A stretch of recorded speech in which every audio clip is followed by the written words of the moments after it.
Adolf Hitler. It was 1907, and Hitler submitted his works to the Academy of Fine Arts in Vienna and got rejected. Then, in 1908, he tried again, but this time, nope, the professors said his works were too underdeveloped. What they didn't know was the same guy would later become the most brutal dictator in history.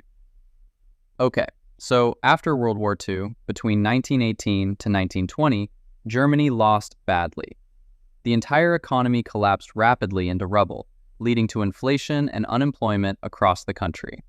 German citizens were suffering from starvation, and slowly, it got to a point where nothing was available.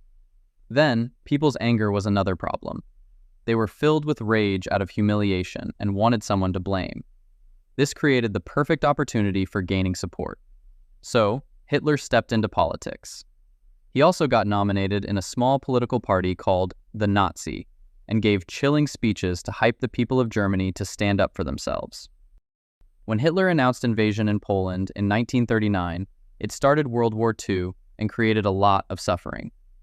German forces quickly took over using fast attacks, and cities were bombed. Soldiers and special units hurt innocent civilians, beheaded children, and killed leaders, teachers, and whoever were against them.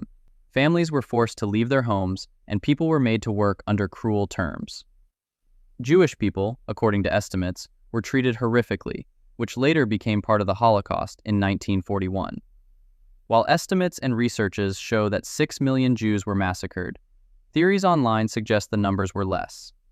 By the end, Poland was taken over and millions of people were left living in fear and hardship. Kim Jong-un. What would life look like if you could never choose your leaders, never freely speak your mind, and never even access outside information?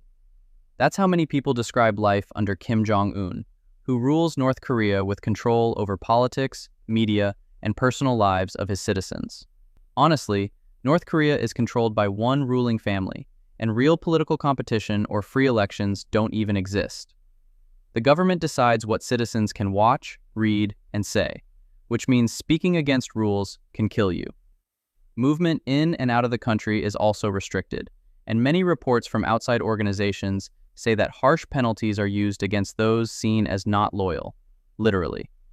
At the same time, a large part of the nation's resources goes toward the military, and ordinary people face economic hardships. Pol Pot. When Pol Pot in 1975 took control of Cambodia, everything shifted very quickly. Within days, cities like Phnom Penh were emptied, and millions of people were forced out of their homes and pushed to rural areas.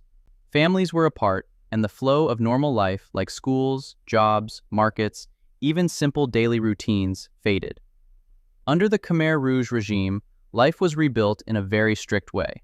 So, money was no longer used, schools were shut down, and people were pushed into hard agricultural labor regardless of their status. The idea was to create a completely strict society where everyone lived and worked in the same way. Between 1975 and 1979, Cambodia was tightly controlled, and things like education, speech, or identity could put people in danger, meaning freedom of speech was gone. That sudden collapse of everyday life, combined with such strict control, is why this period under Pol Pot is remembered as one of the worst times. Joseph Stalin. Joseph Stalin was a leader who ruled the Soviet Union from the 1920s until 1953. He was born in 1878 in Georgia and rose to power after Vladimir Lenin.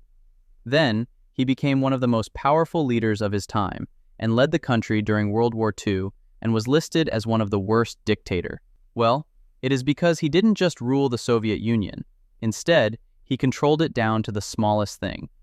It wasn't about laws or power. It was about the atmosphere people lived in, or rather, survived in. Imagine a place where words feel heavy, where a simple opinion can sit on your tongue like a risk. Under Stalin, many people chose silence, not because they had nothing to say, but because saying it could cost them their lives and families. He built a system where everything flowed from him. Decisions, directions, even what was considered right or wrong, and depended on his approval only. His word was the final say. There was no real space for opposition, no safe ground for disagreement. That is why power wasn't shared. It was held tightly like something that could never be loosened.